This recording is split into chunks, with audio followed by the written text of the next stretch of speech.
All right. Well, welcome to the first ever overlay. We found out that we have a fully functional Penta, and it's pretty cool. We have this fully functional Penta.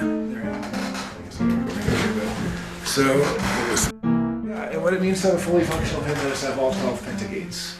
And so at that point, your Penta is basically equipped to do everything that it needs to survive.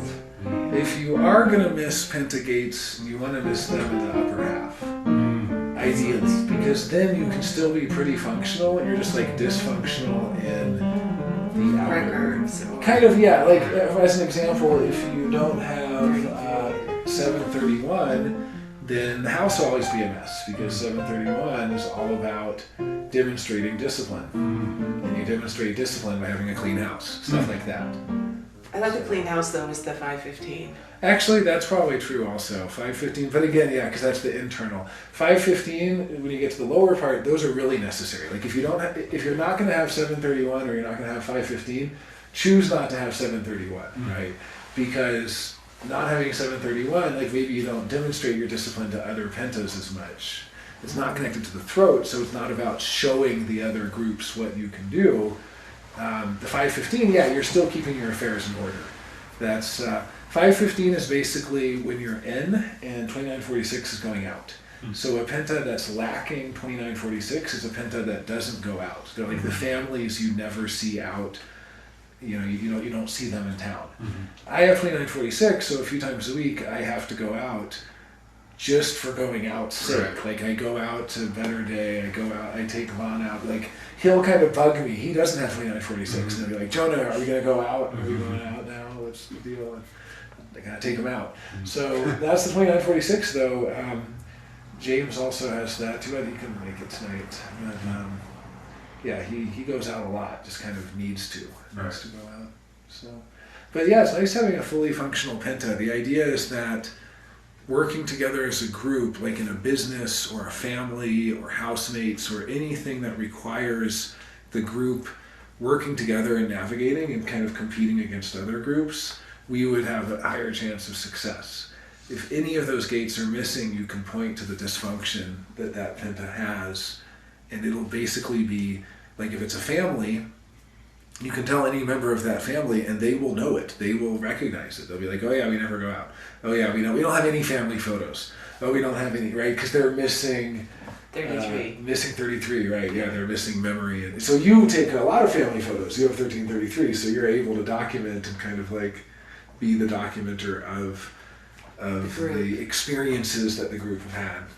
But also bringing that to the group. So sometimes, even though I am the 2946, I'm empowering other people in the group to do that. Like I'm sharing it with them. The other thing is that 29 is commitment. So if you're missing anything below the G center for Penta, you're going to have some real problems. Like if you don't have 29, if nobody has 29 in the whole thing, there'll be no commitment to it. So they just won't keep doing it. They won't stick in it. You have 29, so you... A few times. And it's unconscious, and so it's both, I see. And so you might even overcommit. That's a classic 29 thing of like saying yes to so much and making yourself available for so much. So what's the deal with the 15 and the 46 not being in the G center in Penta?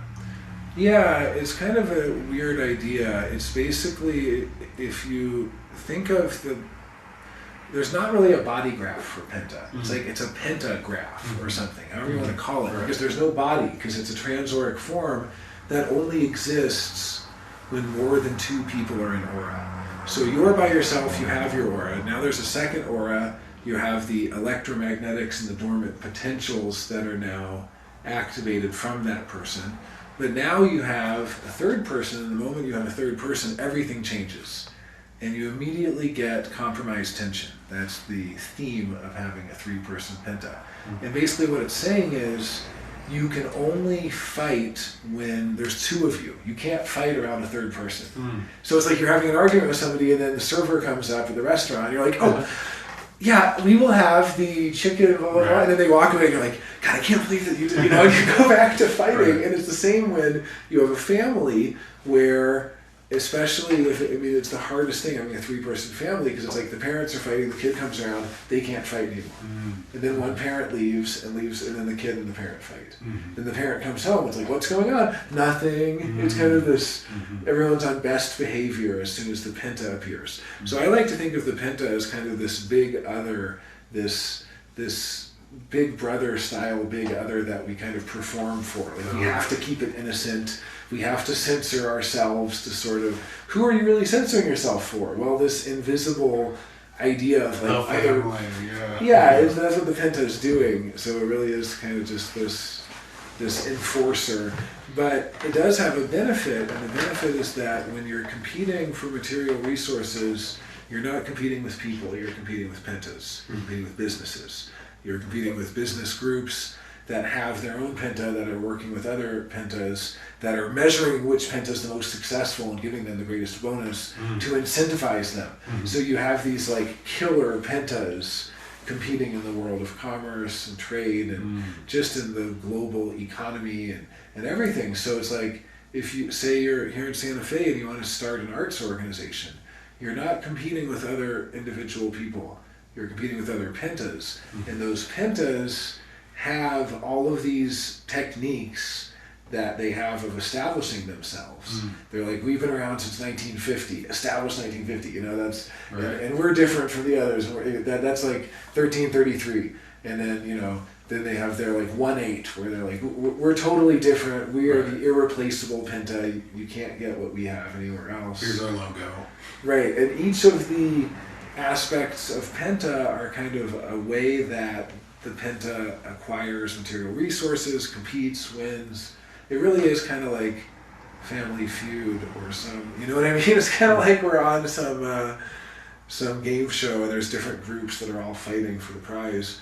And so that, and even families. I mean, families are classically like trying to survive and trying to get their resources so they can send the kids to school, so they can do all the things that they want to do to compete on the material plane.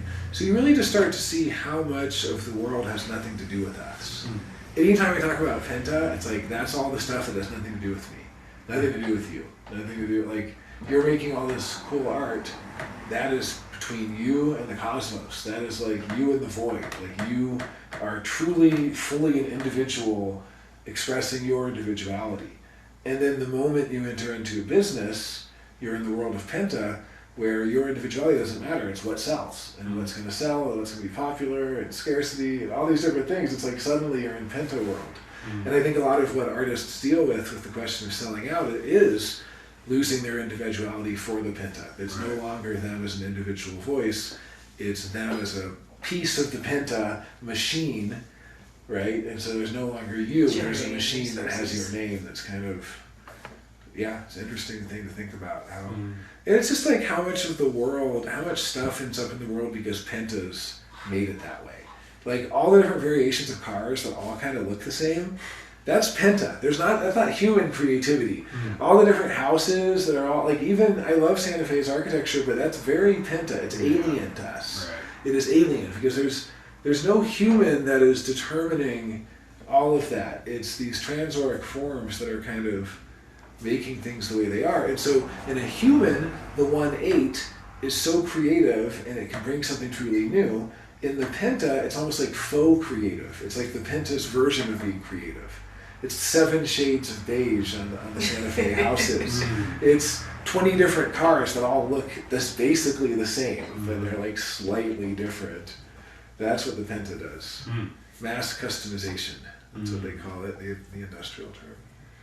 But, well, anyway, I do think it's interesting having a fully functional Penta. So the topic today, I just want to do, unless any final thoughts on Penta or any discussion of Penta. I guess I still wonder why the 15 and the 46 are shown outside of the G center. That's what we're trying to talk about. Like, why are they not? Well, okay, so that's what I was trying to say is it's not a body graph, it's a vortex, and it's kind of, it's almost as if you can imagine the 46 and the 15 as like curving in or going in on the vortex, swirling it, dead ending. That's all it's meant to signify. It's the dead end. It doesn't keep going beyond that. It's like it's complete. Like it's meant to signify that in this vortex, there's a trident of the 14-2, and then it goes up to the 3 upper channels. Right. And what that's signifying is that the 14-2, this trident, that 14-2 is the most important channel of the whole Penta. If you're missing one or the other of those gates, your Penta is really screwed. Right. You do not have enough resources. You're always poor. My family, I grew up, I don't have the 14, my dad doesn't have the 14, my mom doesn't have the 14. We were always poor. We were on food stamps. We did not have enough resources. 14 brings in the money. And when you get to the 2, and that's Neptune's trident, or Shiva's sphere, you get to the 2, the 7, the 1, and the 13. And that creates this trident in the G center. And what you're looking at with the 2, the 7, 1, and 13 is the fundamental gates of direction. It's the gates of the Sphinx. And so that is actually the direction of the Penta, in the sense that the entire group has a direction. It's kind of like when you get swept up in a group and you really want to leave the group, but you kind of can't.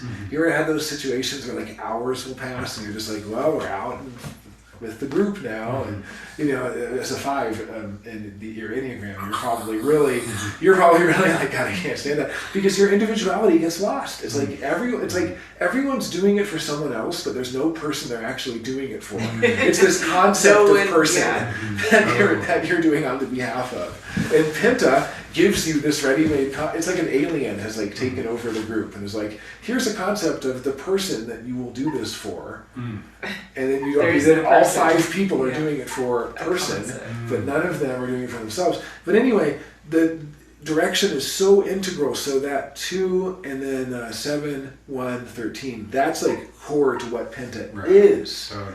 So that's kind of why those other 2 channels on the side are supportive of Penta, but I almost see them as curving inward to this swirling vortex.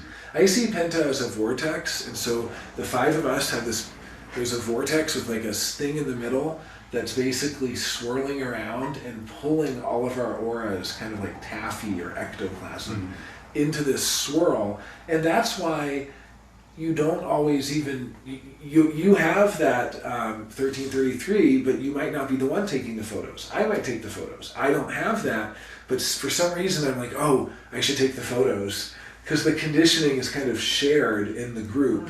So it is true that you will probably take a lot of the photos, but you might not. I mean, somebody else in the group might take on that role. It's actually the bottom ones that are more easily shared. The upper ones, the person tends to do the thing of the gate they have. You know what might be fun to do an experiment today, since we have a full Penta, is take turns, people leaving the Penta and seeing if it feels different as far as... Yeah, like based on what's Except for- gone. except for like when you and I, like, if I could just leave it, it'll stay the same, it'll feel the same. Well, yeah, When I we leave can only try the that. one. Right. I mean, I think the real Yeah. test would be one-on-one versus Penta.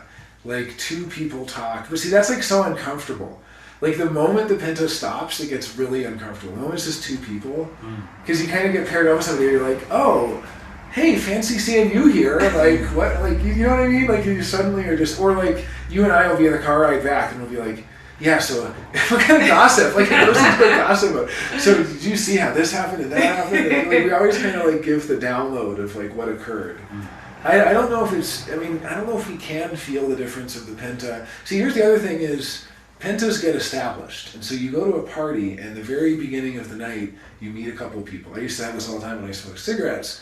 I would keep reorganizing throughout the night. It was impossible not to. At the end of the night, it would be the same group, and we'd be like, yeah, we needed a name. We were like ready to name our group. We were like so happy. Yeah, we were ready to establish ourselves, take photos together, here's my crew. So I guess what I'm saying though is just leaving the room doesn't really do it. And that's why the 3-person Penta is so difficult, because when the person leaves the room, suddenly it is very different. But as soon as you get 4 people, 5 people, you're leaving and coming back. The real interesting experiment too would be if a 6th person shows up. Oh yeah. And I thought Krista was coming. She doesn't feel well, so she's not feeling well. Okay. Okay, well, 5-person. Hers could have been like too many fumes from painting or something. Oh yeah, there was some painting going on over there. Yeah. That's why I brought her air. Oh, yeah, we could have brought that off. Do pentas kind of accumulate? Here, you can jump in the screen if you're going to talk to it. You do it. You got to go for it a little bit to be on the screen. Come on over. Hello. Okay. Well, I'm curious if they, like accumulate. Do you carry them with you for a while? Like I'm thinking, you leave your household and then you go to work. We definitely carry conditioning, but I think the Penta actually transforms immediately because it really is that experience where as long as there's even one other person here, there's the comfort of the group has a cohesion, and then the moment that you're alone with one other person, everything changes, and it's like suddenly these other 6 centers come online. So I think what we carry with us is conditioning. And what we also happens is the Penta reestablishes itself, and it can be shocking because you can be away from your family and then you go back to your family and they still see you as like a 4-year-old kid. Like they have photos to prove it. They're like, this is when you were 4 and you see what we were doing here and our rooming went there. And it's kind of like, look at the proof that we were a Penta. Like we are a Penta. It's kind of this... I got you this because you've always liked rabbits. Yeah, exactly. So I think that's what ends up sticking around as a residual. But no, I don't think there's residual conditioning. Your openness kind of fills up like a camel hump from just being around people in general. But there's no residual of the Penta. In fact, it's actually amazing. You're in a Penta and then you break away from the Penta, and sometimes it can be so like, free. And even if there's 2 of you, I've had the experience where me and one other person really wanted to hang out, usually a projector because there's that one-on-one connection, and I'm looking forward to that one-on-one time, and then the Penta finally breaks apart. It's like, yes, finally we can actually talk what we're actually thinking about. We can actually express. So there's not really a residual. It's not like we're still kind of censoring ourselves. It's like the moment the Penta's gone, we're like, now we can say exactly what we think, and we don't have to perform. There's a performative thing to the Penta. The Penta wants to look good because it's almost like you're arguing and then another Penta comes along and it's like, stop arguing. We don't want them to think that we argue with each other. Like there's a very social aspect of the Penta where it's always trying to demonstrate how healthy it is. Look how much food we have. Like they're always like the catering, the idea of catering a big party and having tons of food, that's really for show. I mean, that's the Penta showing off their abundance. Like, don't you want to be part of our group? Like, it's very in-group, out-group stuff. And then multiple Pentas will work together in the same Wa, which is an even larger form, although the Wa is kind of a transoric form, but it's really a programming matrix, so it's a little bit different. It's a configuration. So the Wa is a way of organizing Pentas with an alpha. And so that's a 16-person group because you have 3 Pentas plus the alpha. So you have 15 plus the extra kind of person in charge. And that's how you start to get corporations and you start to get larger structures. And then you get a number of WAs and you actually have a gene pool. I don't know if it's 5 WAs or however many, but there's the minimum number of humans you need to have a viable gene pool without birth defects. 300. 300? So maybe you need more than that. Then you probably need, how many would 300 be? You need 20 WAs. Yeah, and I could be wrong. It feels like you would need more than 300, but... No, I mean, it's a pretty low number. I remember being shocked at how little the human population could shrink to and then repopulate the earth. Like you could kind of repopulate the earth without that many people. So yeah, it probably is like 20 WAs there. But there's some number of some way that it combines.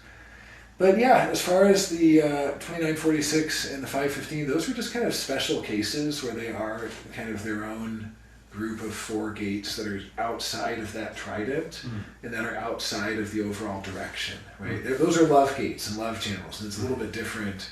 What does the Penta need love for? Right. It needs direction more than anything. It needs to know where to go. And the group needs to have cohesion about where it's going. So the cool thing is the Penta does kind of enforce group cohesion. It's kind of like, why am I going there? Like, the group was going, I went along with the group. It's like you kind of just get swept into things. And so the Penta is kind of deciding where to go. And that's an interesting idea that it's this thing that's larger than any one person involved. It's kind of like the individuals involved in the Beatles had their own things around it. Like John Lennon really wanted to be a writer. He hated being seen as a rock star. He wanted to be taken seriously as a writer. It was like, Beatles is just something I did. But it was this snowball effect of something larger than them, and that's what Penta is. It's the thing that no individual really has in control. It's just this thing that's like greater than any one person in it, but it's its own machine that's trying to be as popular as possible, trying to dominate, trying to make as much money as possible. So yeah, of course the Beatles were hugely successful, but then the individuals kind of have a malaise about it, or at least John did. I don't know if the others did. They were kind of just like, woohoo. But John was like, I'm not taken seriously, I'm not seen as an artist, I'm seen as a pop star. I don't want to be a pop star. And he didn't have any Penta channels himself. So there we go. Nothing to do with his life for some reason, right? Did he have an undefined G center? Yeah, I think he's 59.6 only. Right, he's a 59.6. I remember that. Crazy. Emotional generator. Baby Look maker. at Yeah. that. Yeah, that's so interesting that that's what he kind of Yeah, brought. and he's. And it's not Penta, and so Yeah. But it's an intimate, he's very intimate with people, he's able to reach people very deeply with just that one life force. yeah, concentrated. Yeah, Mhm. yeah, it's like we were talking Yeah. about just this people with the only one channel, Yeah, like that's it's like something- very Yeah, unique. we just hung out with David, who's only 29.46, and that's what Rachel was saying was when everything's concentrated in that one place, So he's like, we're going out. We're going out. Well, David, what's the solution to your problem? We're going out. Well, you had a rough time over there. So it doesn't matter. We're going out. Like, it's just kind of. Yeah, I know somebody who when I got to pull her chart, only had the 3420, and I was like, dang, girl, well, if you're going to have one, that's a good one I to know a have. single channel 3420, and he's a stunt driver, and he's so Wow. charismatic. His That's name's really Denny, Oh. and he whenever he meets him, he actually got to meet Von Paul when we were out in Reno after Burning Man, and it was so funny watching them because it's a 3420. They're such charismatic people. When you see a single channel 3420, you're like, how are you so charismatic? And he looks so young, and it's like because he's just, I don't know, he just is so on. It's like if you want to look charismatic, look like you're doing something. Like this is what I found about like when you watch TV shows and stuff, they're always like doing things. Like I'm pruning my garden, or I'm like you kind of like cut on action to action to action. So you're showing all the stuff people are doing. And I found this out as a content creator, and a lot of times I'm just like, so I'm just sitting here, and it just kind of gives a different look to just be stationary. Like you almost want these little segues. It adds to the charisma of the person to be like, I'm watering my plants. Like you always see Mr. Rogers, he's always like watering his plants. Feeding the or- fish. Yeah, feeding the fish. Like there's this like, we want people to look busy. We want people to look like they're doing something. And if they're just sitting around, we're kind of like, It's well, I'm more just sitting around. They're charismatic. just sitting around. Like, it makes us Busy. lose hope. Yeah, we lose. The charisma is definitely there, and the doing things, being busy.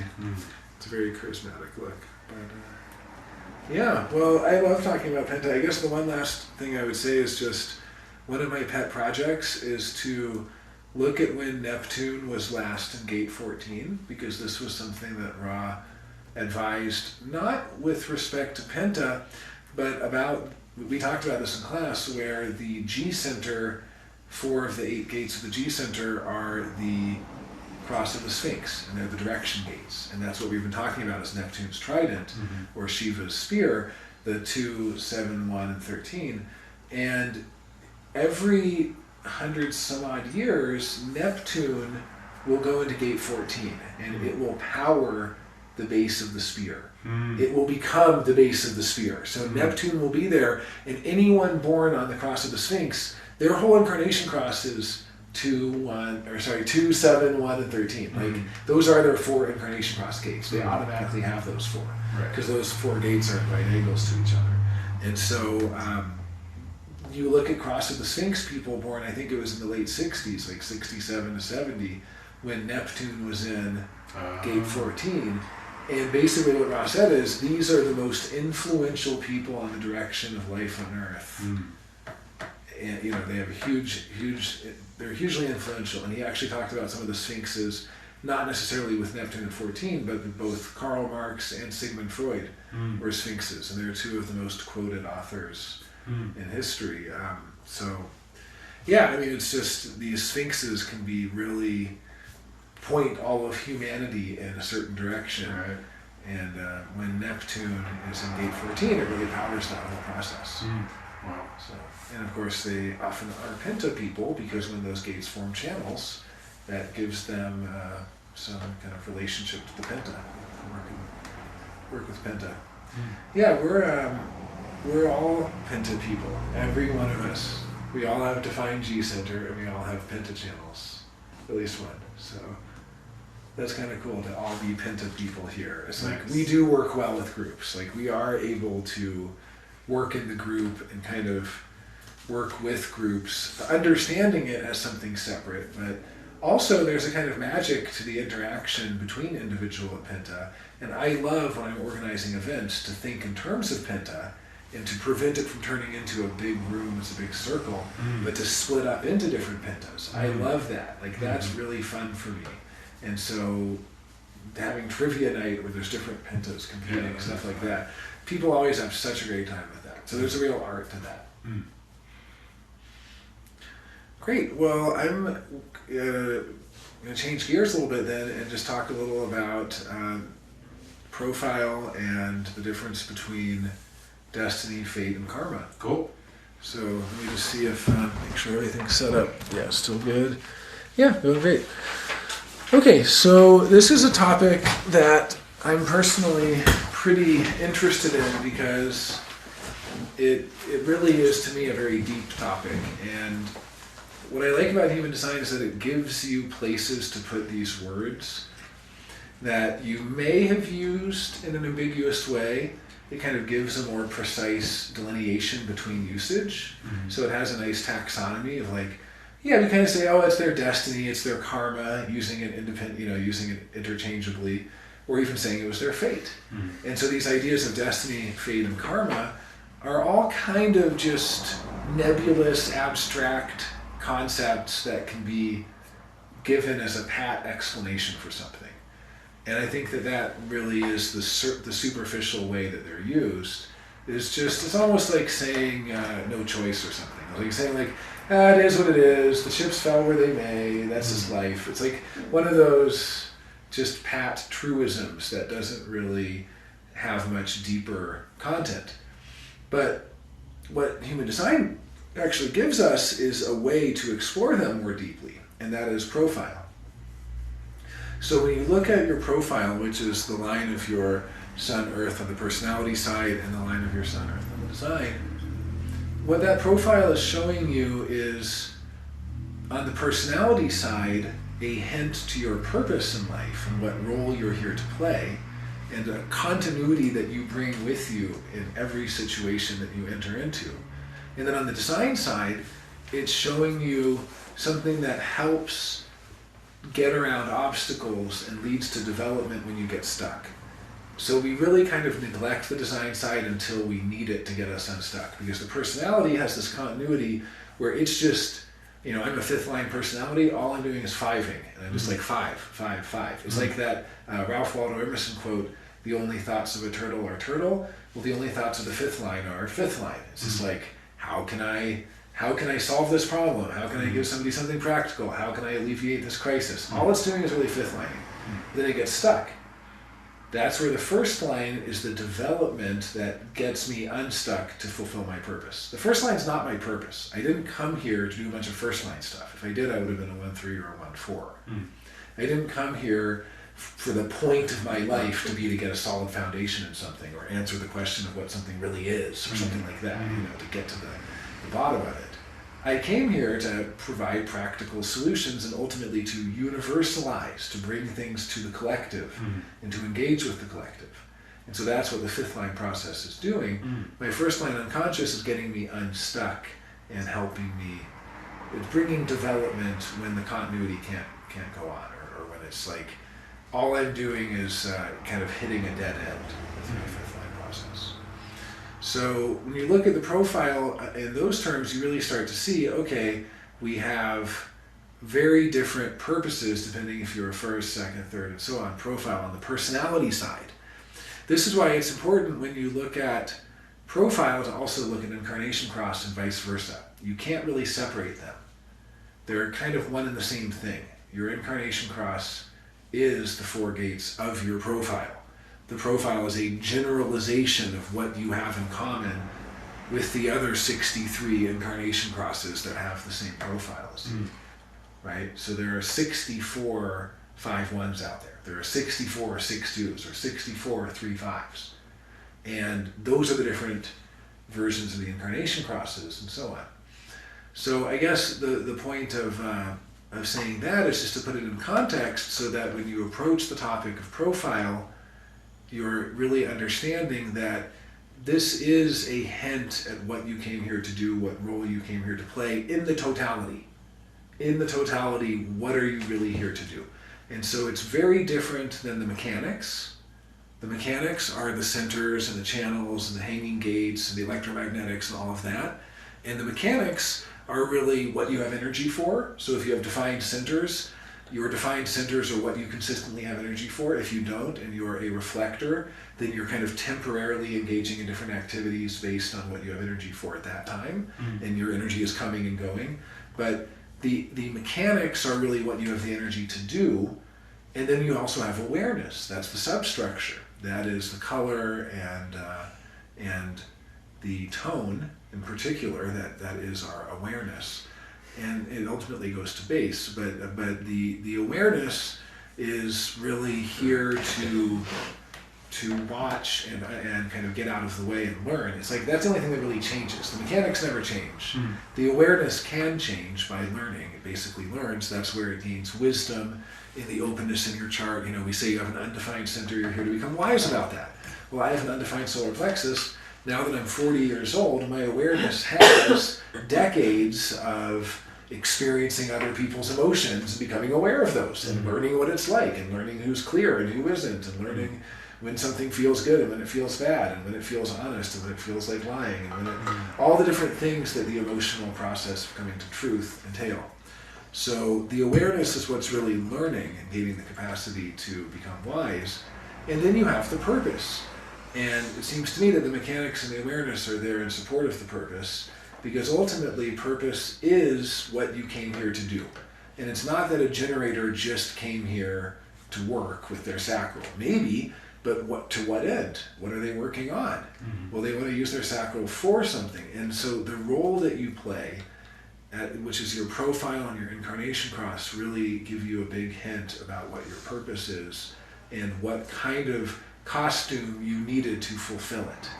So if my purpose is to preserve human design information, maybe I needed to be a 5-1 to fulfill that purpose. You needed to be a 6-2 to play your part in it. And the 6-2 and the 5-1 have different parts to play, and so on. So what we see when we start looking at profiles is that we have an immediate difference between the right angle, the juxtaposition, or fixed fade as it's called, and the left angle. And so the juxtaposition is kind of a special case. But most people are going to be either right angle or left angle. And in fact, 7 of the profiles are right angle and only 4 of them are left angle. And the reason they're called this, for those who don't know, is that if you look at the gates involved, the right angle gates are all 90 degrees apart from each other. So if you just measure them, they're exactly 90 degrees apart. It makes a T-square in astrology, which is everything is square and in opposition. And then the left angle is so called because that is when the design calculation, the design gate has moved forward 1 gate. So if you were to see it, the right angle gates all make a perfect cross on the ray of mandala, and the left angle gates all make an offset cross, where one is turned, kind of like a Russian Orthodox cross or something like that, or a Greek Orthodox cross, where they turn it at an angle. And so you really do have a big difference in what that purpose is and how they fulfill their purpose, where the right angle is part of the process that begins with the 1-3 and ends with the 4-6, and then the left angle is this kind of other smaller group of only 4 profiles. The 5-1, the 5-2, the 6-2, and the 6-3. And these 4 profiles, they have a lot to do, but it's kind of like you can see that, well, there's less of them in the world, so there's just less left angles. And then if you were to kind of imagine having many lifetimes and reincarnating through different profiles, you would have far more right angle than left angle profiles. And so one way to conceptualize this, and we call the right angle personal destiny and the left angle transpersonal karma. One way to conceptualize it is that if you're a right angle and you're coming into the world, you're here to not be burdened by the past. You're here to be future looking. So this already gives us a hint that the program wants us to be more future oriented than past oriented. It doesn't want us to let past fights prevent peace in the future, or past problems prevent a future solution. It's very future oriented, where the right angle is fundamentally saying, yeah, it didn't work last time, but it might work this time. Tomorrow's a new day. So it has this very tomorrow's a new day vibe to it, and the whole right angle has that, where the whole right angle is ultimately optimistic about the future because it's saying, hey, that was then, this is now, we have another chance. Yeah, we screwed it up then, but we might not screw it up this time. The left angle can be very pessimistic about, well, it's not going to work, it didn't work before, it kind of like history repeats. However, the left angle has another weird optimism. It's like they each are trading off. The left angle naturally has a sense of reincarnation, so they have an optimism of, it didn't work this time, better luck next life, maybe it'll work in a future life. So it's almost like nihilistic about this life. It's like it didn't work, there's no reason to make it try to work, to try to make it to work. So it's weird. It's like the left angle has less urgency to do it this life. It's kind of like, well, I failed this time, or maybe I'll succeed next time. But so in that sense, they each kind of have their own optimism, pessimism, right? Now, the right angle, there's some very interesting takeaways here. If the right angle is struggling, anyone who's a right angle profile from the 1-3 to the 4-6, if they're struggling to make money, struggling to support themselves, struggling to establish themselves in this world, struggling to find their artistic voice, anything, struggling to find their purpose, you can't really help them, because by helping them, you're robbing them of the experience of figuring out how to do it themselves. Because the right angle came here to figure out how to do it themselves. The only caveat is that the right angle is here to be helped by the left angle, who they basically, the left angle is almost in like penitence. The left angle is in the hole. They're in debt. They have spent way too much money and they have to work it off. And so they have some like chain around their neck. And the right angle comes along and says, could you help me? And the left angle goes, not only can I help you, you're helping me. By me helping you, I get to burn off this karma. I get to be free, and I don't have to come back as another left angle again next life. If I work really hard as a left angle, I get out of left angle jail, and I get to come back as a right angle next life. So there's this whole dynamic where the right angle is kind of the player characters having their adventures, and the left angle are like those souls who've been relegated to the administration department to sort of work. You know, it's like if you go to Owl Wolf and they have the people in the lab coats who are kind of like the security and making sure. That's the left angle. That's all it is. The left angle is here to be a public resource and to burn off all the karmas they've accrued. So, but the right angle basically has a bank account that they get to just spend freely from. So it's an interesting kind of idea there that you can't really help the right angle by doing it for them, but the left angle is nevertheless here to help the right angle. And in so doing, they burn off their own karma, so it's almost like there's a market where all the left angle people are the vendors, and they're all saying, come to me, I'll be your teacher, I'll be your guide, I'll be your helper, I will be your psychopomp figure who takes you through this underworld and shows you what's what, you know. And the right angle gets to kind of choose who their helper is, who their mentor is, who their assistant is. But it's such a different dynamic where the left angle needs, it's really a test in cooperation, needs to work with each other in order, like nothing really happens on our own. Like Ra helped a guy when Ra first moved to Ibiza by giving him a place to stay, and then later that guy helped Ra. So everything for the left angle is this karmic interaction where you help them and they help you, and maybe you didn't even help them this life, maybe it was last life you helped them. But there's just these karmic webs. The way Ra described it is that the right angle has a clean plate.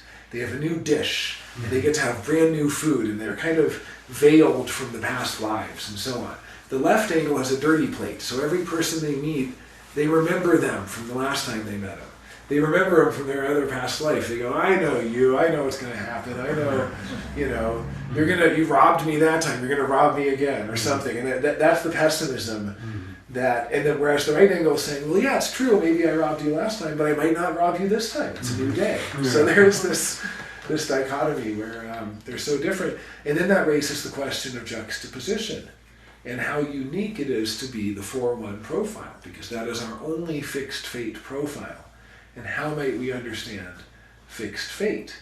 How is fate different from either destiny or karma?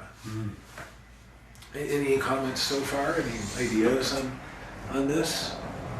On what the juxtaposition is for? Like why did the program put in juxtaposition people? You know, why did it need that? Couldn't it have just done everything with just the left and the right angle? Yeah, and why are they called bonus lives? And so the 4 and the 1 are obviously the foundation lines. The 1, the foundation of the lower trigram, and the 4, the foundation of the upper trigram. So it's kind of like they're almost like a part of the world, the way that natural processes are, like rivers and mountains and things like that. They're just kind of in the world as it is. They're not really, they don't have a destiny of their own or a karma. They're not in the marketplace at all, I guess. Or they're the environment itself. It's a real mystery, and I have a couple solutions to it. So one, talking just about the lines themselves, like why is the 4-1 the fixed fate? Or what's special about being the 4-1? That is a very interesting question, because one of my own kind of additions to the work of Ra, he touches on this sometimes, but he never really fleshes it out. He certainly doesn't use the word cardinal, but he talks about the fixed lines sometimes being the 1 and the 4, how fixed these people are.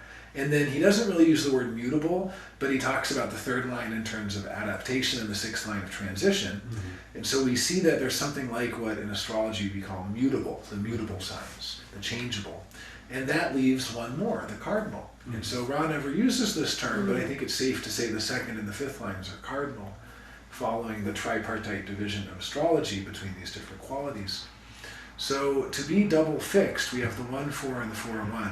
They're very, very different. The 1-4 still, maybe more than almost any type needs, or any profile, needs to figure out their own way to make money. They have the self-provider coveter, and that's one of their line themes.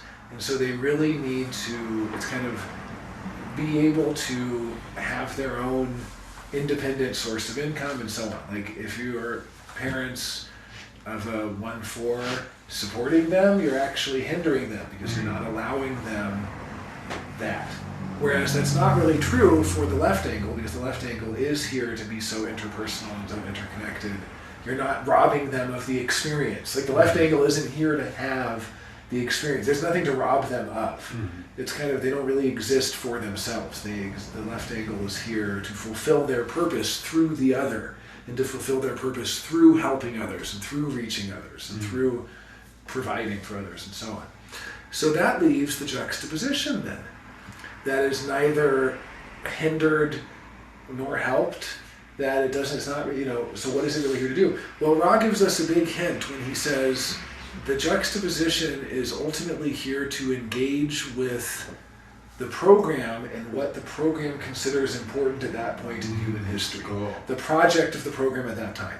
So where is the mutation happening? So for instance, in the 1960s, that was civil rights movement. And that was also women's rights. Earlier, we go back to women's suffrage movement, things like that, or the abolishment of slavery in the United States. These key moments at different times in history. More recently in 2014, I mean, there was Arab Spring from 2011, 2012. We kind of had this, that was the Uranus-Pluto square following the conjunction from 1960 to 72. We had the square, and we had trans rights, we had gay marriage, we had more civil rights, we had, there were kind of projects going on at that time. In the 90s, the internet was a big project and so on. So what it's really saying is, if you're a 4-1, you have one of 64 basic activities related to spreading, because it's 4th line, and externalizing and getting the message across of what the program thinks is really important at that point in time. So people are not on board with civil rights, and you're a 4-1, You're here to externalize civil rights because that is not something personal to you. It's not something that you're learning about that you personally care about. It's not something transpersonal. It's not about connecting to the other people in the movement. It's ultimately about your relationship to the program as an agent of externalizing that particular moment in the evolution of human consciousness. And what was needed then? What was the next step that you're helping get across as a 401? You're helping bring that into reality through externalizing it. So it's this interesting idea that fate is kind of connected to the program in a bigger way. That the personal destiny is giving you some kind of modicum of freedom to, it's like if you fail at fulfilling your purpose in your right angle, you only have yourself to blame. And if you fail in your left angle, it was a group collaborative thing. But if you fail as a 4-1, it was ultimately your inability to connect to the larger themes of what was important for that moment in history. It's like being alive in the 60s and then just living on a farm somewhere. That's hell for the 4-1 because they're not able to connect to that bigger cultural moment that's happening. It's like there's a big party going on and they're not there. They're meant to be there. They're meant to be part of that so they can take that and externalize that to others, to spread it, to influence, and to basically tell everyone this is what's going on in the world right now. We don't have to wear burqas anymore. We have new movements in there's all sorts of things like that, right? There's different moments in history where cultures change, and the 4-1 are here to be agents of cultural change. They're bulldozing the agenda. Yeah, they're bulldozing over anyone that's not a part of the agenda, I guess. Well, they're innocent. They're here to be innocent arbiters of the program. So, all right. Well, that's pretty much what I came prepared. But it's really just thinking about the three different. Like how do we use these terms, and like destiny kind of having the illusion of free will a little more. I know that no choice is such a trope in human design, but at least, if not free will, at least to imagine destiny as some level of freedom of using your faculties and your senses to determine the best approach. So you're a 3-5, your whole thing, like I would be robbing you of your purpose to try to replace your discernment around how to approach something and what you do. And so your purpose of martyring and being the first one to experiment with things and the first one to break it in an interesting new way and all of that, and then using the 5th line to support that process, right? Because as I mentioned, the design line is kind of what's there to help you fulfill your purpose. All of that is a right angle process. So all of that is something that kind of you yourself are responsible for in some way. Like it really comes down to you. And you're either going to do it or you're not, but that's something internal to you. And then the left angle can really only fulfill its purpose when it's able to reach the other. So if I fail, it's still my fault in some sense because I was unable to reach the other. I was unable to universalize. It's hard to universalize. It's hard to get something across to other people. It's hard to seduce them into being interested in the thing that you're interested in or seeing the world the way you see it or any of those things. So, I mean, ultimately we are, regardless of profile, kind of responsible, but it's a very different thing that we're responsible for. Like, for me, when I'm making music, it's not like I need to have the experience of being a musician, being in the band, and discovering my unique artistic voice or any of that. That would be something that you would get to discover. You would discover it through trial and error, through the 3rd line. So that 3rd line trial and error would get to experiment and see what it's like this way, and see what it's like that way. And ultimately, if somebody else tried to help you in the wrong way, they would rob you of all that experimentation, and you wouldn't be able to fulfill your purpose because you wouldn't have the chance to do it yourself. But if I'm working on something and someone comes in and, Jonah, I'm going to do all this for you, wonderful, delegated, done. I don't get robbed of the experience of being the one who did that. Like there is no concept of me being the one who did that. That's why I love the difference between rulership and dominion, where cross of rulership is right angle. So they're getting the experience of being the ruler. So it's like getting to be king for a day. Like they get a life where they have the experience of being a ruler. They might be a 1-3. They might have no concept of other people whatsoever. I mean, this is just like, I'm Napoleon, and I get to be the king, and I get to be the ruler, and it's not anything about other people.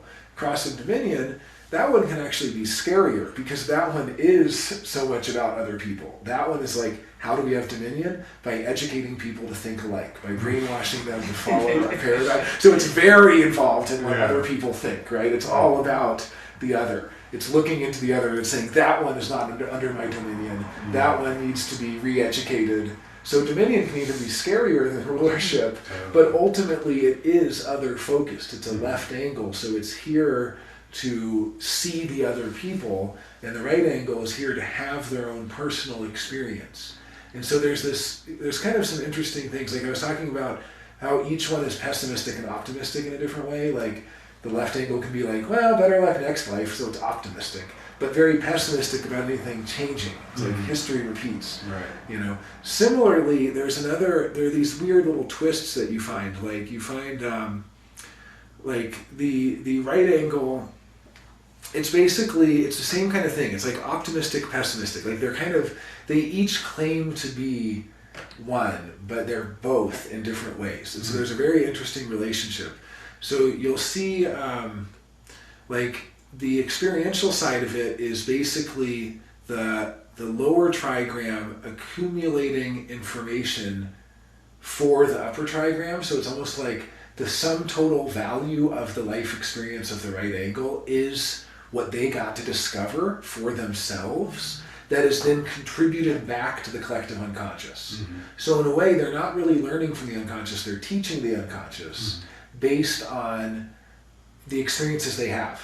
So the first line's going out there learning a whole bunch, and then they die, and then somehow all that stuff they've learned like goes back into the collective. The second line, going out and trying it out, living their life, and then they contribute back. The third line, all the things they've tried and been unable to, all of like basically everything you've done is this process of discovery that contributes back to something bigger than you if you're right angle.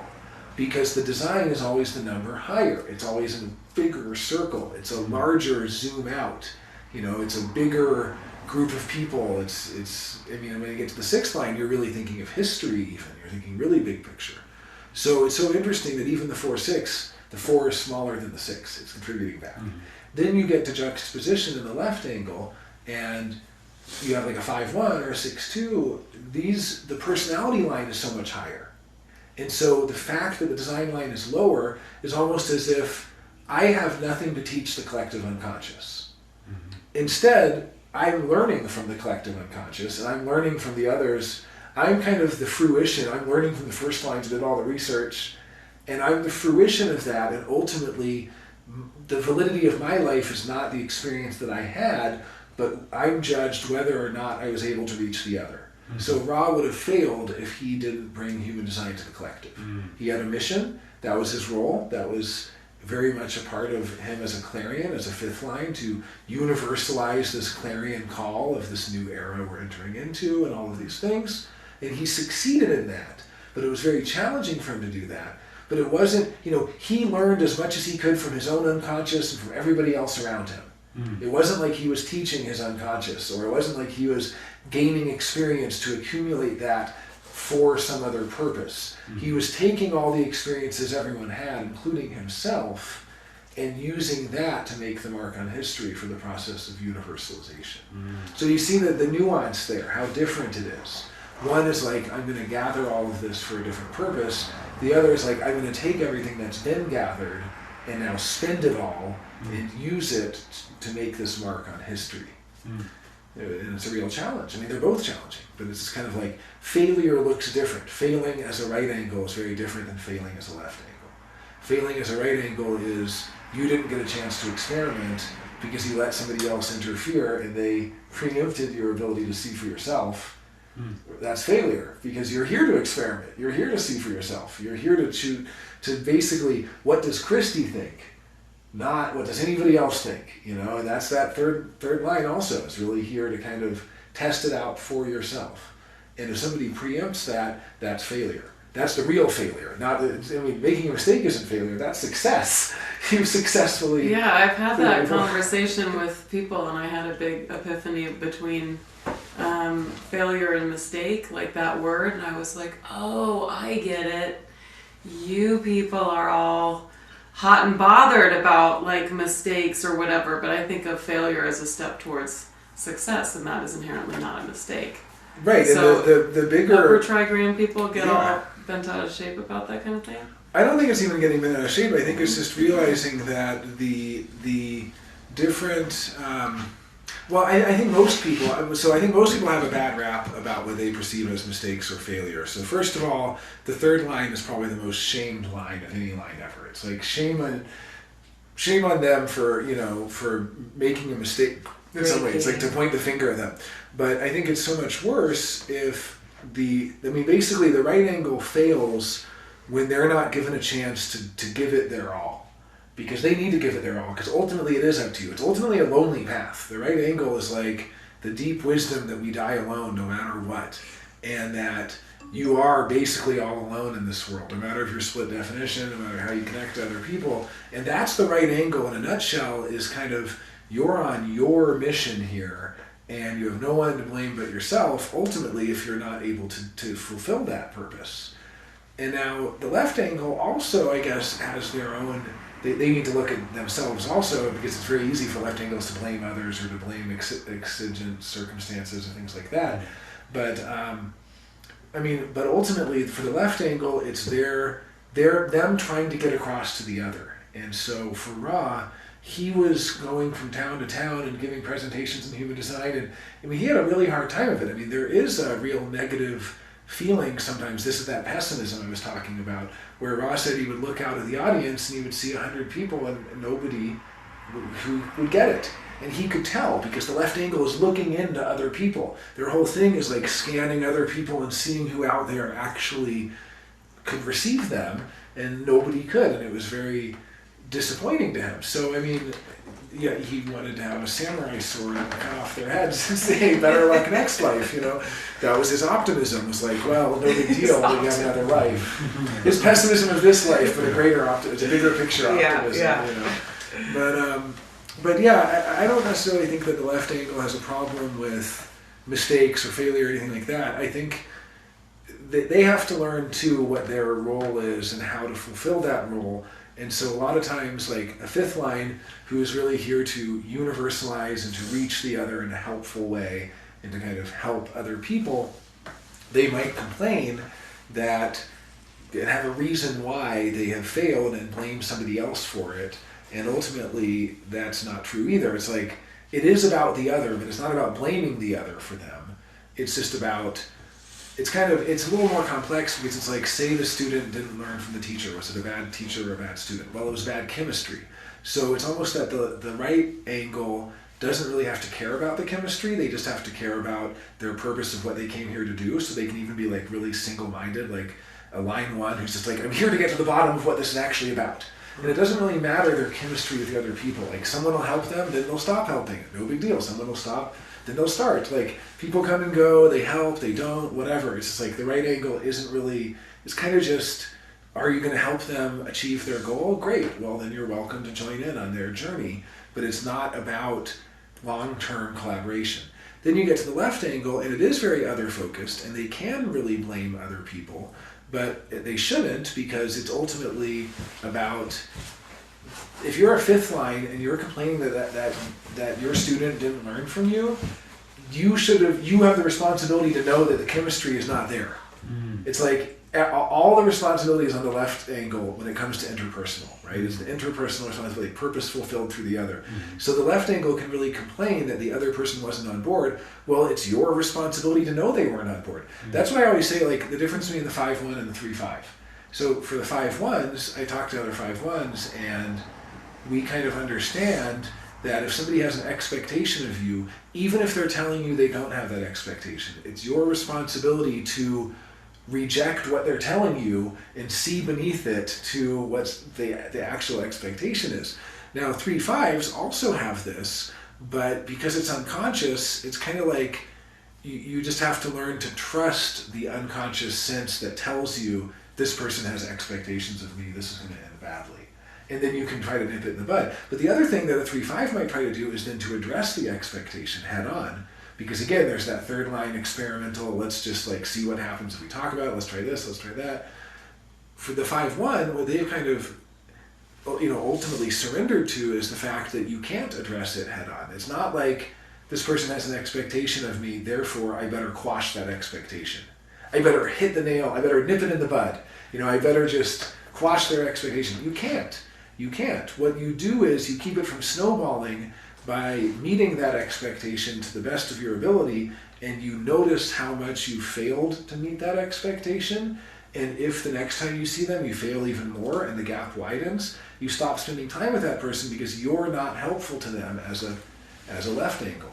Everything for the left angle is like, why am I in anybody's life unless I'm helpful to them? Like, why are you and I hanging out unless I can actually teach you something interesting about human design? Or why are you hanging out with me unless you can help me in some way? You do. I mean, you do. And I help Mike. I mean, we're all helping each other, but that is the yardstick of whether we're succeeding or not, whether we're able to successfully help the other. And if we're failing at helping the other in some meaningful way, then we shouldn't be spending time with them, and we have to take our own responsibility as left angles and not just point fingers and go, well, they didn't want my help, or they didn't work well with me, or they were a bad student and didn't do the homework. Well, it's our responsibility to have the good students who do the homework. It's our responsibility to see into them and see if they will do that, and if we do have that potential to work together. So the left angle really takes responsibility for both in a relationship. And that especially plays out in romantic relationships between a left and a right angle, which, if left angle people tend to have more relationships with right angles. It's like, it's more common for two right angles to be together, or, right? Because left angles are less. But then when a left angle is with somebody, it's more common they're with a right angle. So it is this kind of weird asymmetry. Like, I've had a number of left angle relationships, very karmic and so on, but I've also had a number of relationships with people who have right angle profiles, and there is such a difference where I can have such an urge to like pay their bills or something, and that was totally fine. I was in a relationship with a 5-1 for 10 years, and we supported each other endlessly. And there were years where I paid all the bills, and then there were times that she supported me, and there was never a concern. But in a relationship with a 1-4, for instance, I really got to see how you have to let them struggle it out themselves. It's like being a parent and like letting the kid like figure it out on their own and watching them struggle and watching them fail, quote unquote, and so on. But there is the greater success of them having done it themselves. So it's like, if they didn't go through that, and if they were robbed of that, because they might even tell you, come on, I need some money, and how can you be so callous and cold and insensitive and letting me struggle, and you have money and I don't, and you're not paying my bills and I'm going in debt. What kind of man are you? I mean, I've literally heard these words, like word for word. Like, what kind of man are you to not support me? And I'm like, it's literally just about, it's not even a mental decision, it's just something in me observes that would be harmful to that person. That would not be a good thing for them, And somebody else it's not harmful to. And it's like, I didn't choose who it would be harmful to or not. It's not harmful to help a 5-1 out because you're not robbing them the experience of being a starving artist or whatever it is. But I mean, there's this favorite story from Von Paul where he talks about an artist who's starving and every day he looks at the cakes through the window and he can never afford them. And one day a kind soul sees him doing this and buys him a cake, and the artist promptly goes home and puts on his bib and eats it and chokes and dies. I mean, these are the classic stories of like robbing the right angle of their learning experience. They're here to learn. That's a subtle one. They're not here to have some shortcut to success. They're here to learn. Like, we're not here to learn. We're here to help. We've already learned. And we're here to learn from what others have learned and not have to do it ourselves. We don't have to go discover for ourselves what it is. We're here to take all the research and development done by the first line, second line, third line, fourth line. We take everything they've figured out and then we synthesize it into either being a general or an administrator, being the one who's really here to help in times of crisis, or the one who's here to be a role model of integrity. And that's our lot in this life. And if we do a great job, we get to come back as right angle next time. That's what you told them. You're like, if I give you this money, you'll go home and choke. Yeah, I would help you. I can't tell you this money because you would buy something and then you would choke on it. I mean, that's this old trope. Even going back to there's a whole series of books by Robert Svoboda, who's a scholar of Eastern mysticism and the Vedic religion. And what he basically has are stories that are similar, where they say, like, you shouldn't give your eyes, because what if the person who gets your eyes was blind and then they can suddenly see and they're seduced by the senses and they commit rape? You know, that's your fault. That's your karma. Like, they only did that because their eyes, you gave them your eyes. So there's all this stuff around, like, the road to hell paved in good intentions kind of stories. I mean, there are all these stories of someone trying to do the good thing. That's basically what the TV show The Curse is about. Totally. Have you seen The Curse? Do you watch The Curse? It's so good. Oh my god. Have you wanted watching The Curse? It's filmed in Espanola and Santa Fe. Oh, I think I heard of that. You gotta watch it. It's so, and I've been recommending it to people, and the first person I recommended it to hated it and said it was the worst show she'd ever seen ever. It's hard to watch. Yeah. Yeah, it's hard to watch, but I love the narrative, like the scope It's of that so show, I think, is important. It's so good. Yeah. It is so good.